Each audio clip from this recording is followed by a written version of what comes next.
ఓం నమ శివాయ.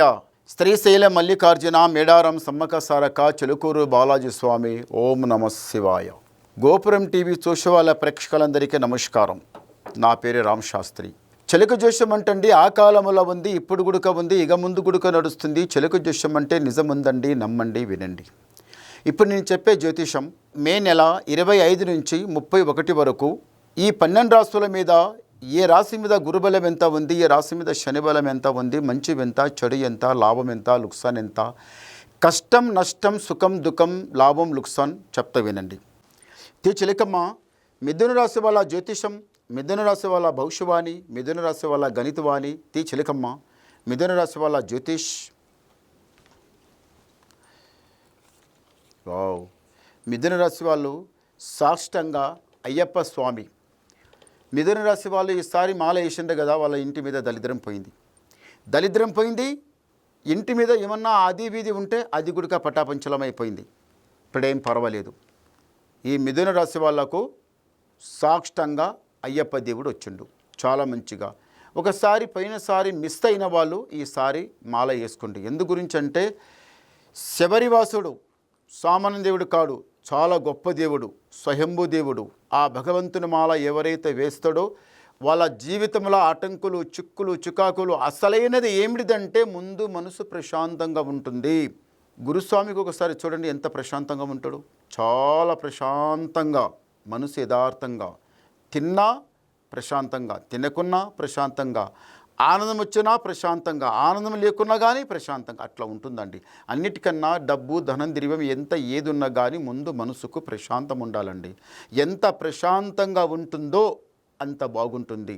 ప్రశాంతంగా లేకపోతే మీరు ఏమి తిన్నా, ఏమి చేసినా, ఎంత సంపాదించినా అర్థం కాదు. ఈ రాశి వాళ్లకు జ్ఞానం, తెలివి చాలా బాగుందండి. కానీ కాలు ఆగదు, నిలవది కాలు. బాబు నాయన ఈ మాట విను, అమ్మ ఈ మాట విను, కొంచెం ఆగంటే దుడుకుతనం కథం ఉరుగులాడుతూనే ఉంటారు, ఆగరు. మాట అంటారా, ఎవరితో ఎవరు మాట్లాడాలి. పిల్లల కూర్చుంటే పిల్లల బుద్ధి, ముసలుల కూర్చుంటే ముసలుల బుద్ధి, వయసుల కూర్చుంటే వయసుల బుద్ధి, ఏ లెక్కల కూర్చుంటే ఆ లెక్క కరెక్ట్ మాట్లాడతారు, దాచి పెట్టుకోరు. కానీ ముక్కు మీదనే కోపం వచ్చిందనుకో, కోపము వాడు ఎంత తీసి మార్కులు ఉన్నా ఎలాంటి వాళ్ళైనా కానీ వాళ్ళు 4 మాట్లాడితే మీరు 2 మాట్లాడతారు. అంతేకాని వాళ్ళ మాటంతా విని గమ్మున రారు మీరు. అది బాగుంది. కోపం కొంచెం ఎక్కువ. అదృష్ట బలం బాగుంది. ఈ రాశి వాళ్ళకు, మిథున రాశి వాళ్ళకి నల్ల వస్త్రం, నల్ల బట్ట ధరించవద్దు. నల్ల బట్ట, నల్ల వస్త్రం అది అస్సలు ధరించవద్దు, మంచిది కాదు. ఏదన్నా ప్రయాణం వెళ్ళేటప్పుడు మీకు ఏది కరెక్ట్ రాసి వస్తుందంటే ఒకటి గ్రీన్, ఒకటి వైట్. ఈ మిథున రాశి వాళ్ళకి మంచిగా ధ్యానం పెట్టుకోండి.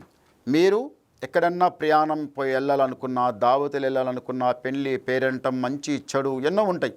అలాంటి దాంట్లో వెళ్ళాలంటే గ్రీన్, వైట్ ఈ 2 తొడిగి, ఈ దాంట్లో రెండిట్లో ఏదో కూడా తొడిగి వెళ్ళండి, చాలా బాగుంటుంది.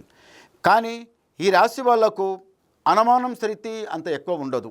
ఈ టైంకి వెళ్తే యమగండం, ఈ టైం వెళ్తే దరిద్రం, ఇదేదో ఎన్నో అనుమానాలు ఉంటాయి కదా, అలాంటి అనుమానం మీరు ఏం పట్టరు. సరే, అంతా అన్నిటికీ ఆ దేవుడే ఉన్నాడు, అన్నిటికీ ఆ పరమాత్ముడు ఉన్నాడు కదమని ఆ భగవంతుని మీద భారం పెట్టి, స్వామి మీద భారం పెట్టి, అంతా ఆ శివయ్య మీద దానం పెట్టి, ఆ శ్రీమన్నారాయణ మీద దారం పెట్టి మీరు నడుస్తారండి, బాగుంది. కానీ మళ్ళీ ఒకటి ఏం ఆలోచిస్తుంటారంటే మెయిన్ కోరిక, ఈ కోరిక మాకు నచ్చిందండి. మిథున రాశి వాళ్ళ దగ్గర ఒక కోరిక ఏముంటుందంటే అసలైన కోరిక, ఇంట్లో ఉన్న వాళ్ళం చిన్న పెద్ద అందరూ ఒకటే ఐకమత్యంగా నడవాలి, నలుగుట్ల పేరు తీయాలి, ఒక్కొక్క మెట్టు లెక్కాలి, నలుగుట్ల పేరు తీయాలి అనేది కోరిక చాలా ఎక్కువ ఉంటుందండి. ఈ కోరిక ఈ రాశి వాళ్ళకు ఏమని, ఇంట్లో ఉన్న వాళ్ళం చిన్న పెద్ద అందరూ ఒకటే ఐకమత్యంగా నడవాలి, నలుగుట్ల పేరు తీసుకోవాలి, ఒక మెట్టు దాటాలి, ఒక్కొక్క మెట్టు దాటాలి అనే ఆలోచన చాలా ఎక్కువ ఉంటుంది. మళ్ళీ ఒకటి మిథున రాశి వాళ్ళకి ఏముందంటే మాత్రం మీరు ఎక్కువ ఆలోచిస్తారు. ఒక్క మాట వచ్చిందనుకోండి ఆనే ఉంటుంది ప్రాణం అంతా. ఎట్లా అనేరా మాట, వాడు ఎట్లా అని ఆ మాట, ఆమె ఎట్లా అని ఒక తిట్టు, ఎట్లా తిట్టే నాకు ఎట్లా ఒక మాట వచ్చామని ఒక్క మాట వచ్చినా, ఇంత వచ్చినా అది ఎక్కువ మనసుల్ని ఆలోచించి ఆ మాటకి ఏదన్నా తీర్మానం వస్తేనే అప్పుడు యథార్థంగా మీ ఇంట్లో పోయి ఏమి రొట్టె కారం తిన్నా కానీ అమృతం లేక ఉంటుంది. మాట మనసులో పడితే అస్సలు పోదు. ఏమాయరా, ఎట్లాయరా, ఏం చేయాలి, ఎట్లా ఎక్కువ ఆలోచిస్తారు. కానీ ఇంత ఆలోచించకండి, మంచిది కాదు. కొంచెం నిదానంగా ఆలోచించండి, చాలా బాగుంటుంది. చేయిపెట్టిన పని కలిసి వస్తుంది.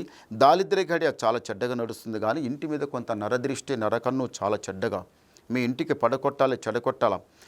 ఇప్పుడు చూడండి ఒక మాట, అన్ని చక్కగానే జరుగుతాయి. మీరు పొద్దుగల లేస్తారు, కష్టపడతారు, 4 రాళ్ళు సంపాదించుకోవాలి, మరి రాత్రి పగలనుకుండా మీరు బాగానే కష్టపడతారు, బాగానే తిప్పలు పడతారు, కానీ అది కుదరటం లేదు. ఎందు గురించి? ఇంటి మీద దృష్టి ఉంటే ఏది సాగనీయదు. ఇంటి మీద దరిద్రం ఉంటే ముందల కాలు ఏనియదు. ఇంటి మీద దరిద్రం ఉంటే ఏది ముందల సాగదు. మనసు శాంతం ఉండదు, బరకత ఉండదు, అరకత ఉండదు.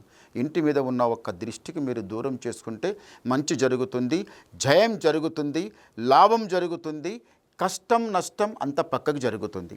ఒకసారి గవ్వలేద్దాం. ఓం నమః శివాయ. 2 చాలా మంచి గవ్వలు పడ్డాయండి. ఈ రాశి వాళ్ళు ఆదాయం 8, యాయం 11, రాజపూజ ఫలం 1, అవమానం 7. అంటే గురువు 8 ఉన్నాడు, శని 7 ఉంది. అంటే ఒక్క మెట్టు గురుబలం ఎక్కువ ఉంది, ఒక మెట్టు శని బలం తక్కువ ఉంది. ఒక మెట్టు శని బలం తక్కువ ఉన్నా అది 7 ఉన్నది శని. 7 శని ఉన్న తర్వాత ఏడిపిస్తుంది, వానికి సతాయిస్తుంది, వాని నెత్తి మీద కాలు పెట్టి తాండవమాడుతుంది. నెత్తి మీద సావరా అని అది క్యాగ పెట్టి ఆడుతుంది నెత్తి మీద. ఏడపడతాం, దెబ్బతింటాం, ఏడపోతాం, నష్టపడతాం, ఏడపోతాం, బాధపడతాం, వచ్చినా ఇంట్లో వచ్చినా అన్ని కష్టాలే. అప్పుడు ఏమనిపిస్తుంది? ప్రాణం ఏమాయరా మా ఇంటికి, ఏమాయరా అని ఇలా అనుకుంటారు. కానీ అలా కాదండి. ఇంటి మీద ముందు దరిద్రం ఉంది, అది తొలగించుకోండి. ఇంటి మీద ఉన్న దరిద్రం కన్నా తొలగిపోతే, ఈ దృష్టి పోతే చాలా బాగుంటుంది. దృష్టే దరిద్రం. ఇది 7 శని ఉన్నది. ఈ శని దరిద్రం తొలగించుకోండి. ఈ మిథున రాశి వాళ్ళకి చాలా మంచిగా కలిసి వస్తుంది. చేపెట్టిన పని కలిసి వస్తుంది, జయం జరుగుతుంది. ఇంకా ఏమన్నా వినాలనుకుంటండి, నాకు ఫోన్ ద్వారా మాట్లాడండి. ఇక మీకు అంతా చెప్పాలంటే ఒక్కొక్క మనిషికి ఎన్నో 190 ఉంటాయి. అవన్నీ చెప్పాలంటే ఇక నాతో ఈ దీంట్లో అంత ఉండదు. నాకు ఫోన్ చేయండి. ఫోన్ చేసిన తర్వాత మీ మనసులో ఏం డౌట్ ఉందో క్లియర్గా చెప్పేస్తా, మొత్తం చెప్పేస్తా. నమస్కారం.